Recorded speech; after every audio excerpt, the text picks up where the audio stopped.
కుటుంబానికి న్యాయం జరిగేలా చూస్తామని ఎమ్మెల్యే అమర్ ఆధ్వర్యంలో హోంమంత్రి అనిత హామీ. పట్టపగలు ఆంధ్రజ్యోతి రిపోర్టర్లు రౌడీ షీటర్ అత్యంత పాశవికంగా హత్య చేసిన ఘటన రాష్ట్ర వ్యాప్తంగా సంచలనం రేకెత్తించడం. ఈ విషయమై బుధవారం స్థానిక ఎమ్మెల్యే అమర్నాథ్ రెడ్డి జరిగిన సంఘటనపై ప్రభుత్వం దృష్టికి తీసుకెళ్లారు. దీంతో ఆయన ఆధ్వర్యంలో మృతుడు జగన్ భార్య గీతాంజలిని మరియు వారి కుటుంబీకుల్ని ఎమ్మెల్యే అమర్తో పాటు హోంమంత్రి అనిత ఫోన్లో పరామర్శించారు. నిందితులకు కఠిన శిక్ష విధిస్తామని, తప్పకుండా న్యాయం జరిగేలా చూస్తామని వారు హామీ ఇచ్చారు. శిక్ష పడాలన్నా మీరుంటే కోర్టులో ఆయన ఎలాంటివని మనిషి అని నీకు తెలుసు కదన్నా. మీకు అన్న న్యాయం చేయండి అన్న. మాకే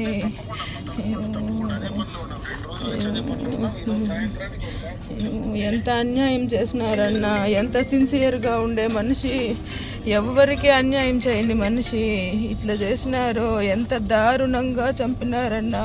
న్యాయంగా పని చేసిన దానికి 25 ఏళ్ళ నుంచి ఆంధ్రజ్యోతిలో పనిచేస్తూ ఉన్నాడు మా ఆయన. ఇంత అన్యాయం చేసినారన్నా. మాకు న్యాయం చేయండి అన్నా మీరు.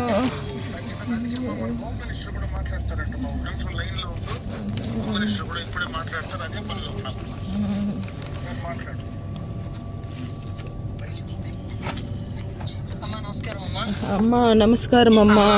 చాలా సారీ అమ్మా. 25 సంవత్సరాల నుంచి ఆంధ్రజ్యోతిలో పనిచేస్తా ఉన్నాడమ్మా మా ఆయన.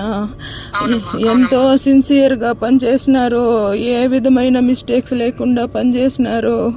ఎంత దారుణంగా సిన్సియర్గా ఉండిన దానికి ఎంత కిరాతకంగా దారుణంగా నరికి చంపేసినాడమ్మా. మాకు న్యాయం చేయి తల్లి, నువ్వే దిక్కు మాకి. తప్పకుండా అమరన్న కూడా చాలా దగ్గరుండి అన్ని కూడా చూసుకుంటున్నారు. ఎస్పీ గారితో అందరితోనే మాట్లాడుతున్నారు, కోఆర్డినేట్ చేసుకుంటున్నారమ్మా. మీకైతే న్యాయం జరుగుతుంది. మా ఇంట్లో మా అత్తగారు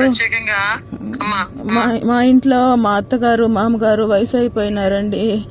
అయ్యో, నా బిడ్డలు inter first year second year చదువుతా ఉన్నారు. ఆయన ఒకడేనమ్మా మాకు సంపాదన చేసి మమ్మల్ని సాకేది. మాకేదన్నా దారి చూపించండి అమ్మా. మాకేదన్నా న్యాయం చేయండి తల్లి. తప్పకుండానమ్మా మీ కుటుంబానికి న్యాయం జరుగుతుంది. ముఖ్యమంత్రి గారు కూడా దీని మీద మార్నింగ్ కూడా రివ్యూ తీసుకున్నారమ్మా. ఇమీడియట్ గా వాళ్ళందరినీ పట్టుకోవాలని చెప్పి పోలీసులకు కూడా చెప్పడం జరిగింది. అమరన్న కూడా కంటిన్యూస్ గా మానిటర్ చేసుకుంటున్నారు. నేను ఇద్దరం కలిసి ఇప్పుడే కూర్చున్నాము. మీ కుటుంబానికి న్యాయం జరుగుతుంది. ఆ మాట అయితే నేను గవర్నమెంట్ తరఫున ఇస్తున్నా. ఎట్టి పరిస్థితుల్లో ఎవరైతే ఇన్సిడెంట్ చేశారో వాళ్ళందరికీ కూడా శిక్ష పడుతుంది. పార్టీ కోసమే కష్టపడి నా మగుడు పార్టీ కోసమే చనిపోయినాడు తల్లి. మాకు న్యాయం చేయమ్మా. ఇట్లా చేసిండే వాళ్ళని కఠినంగా శిక్షించమ్మా. మా కడుపు మంట ఇట్లండి. డిపార్ట్మెంట్ మొత్తం అదే పని మీద ఉందమ్మా. మేము తప్పకుండా వాళ్ళకి శిక్ష విధిస్తామమ్మా కంపల్సరీగా. మీరు కొంచెం ధైర్యంగా ఉండండి అమ్మా. అదే పనిలో ఉన్నామమ్మా. మాట్లాడుతూనే ఉన్నాం కంటిన్యూగా. ఈ రోజు సాధ్యమైనంత వరకు ఈ రోజు సాయంత్రానికి ఒక దారికి వస్తుంది. అన్నా వాళ్ళని కఠినంగా శిక్షించన్నా.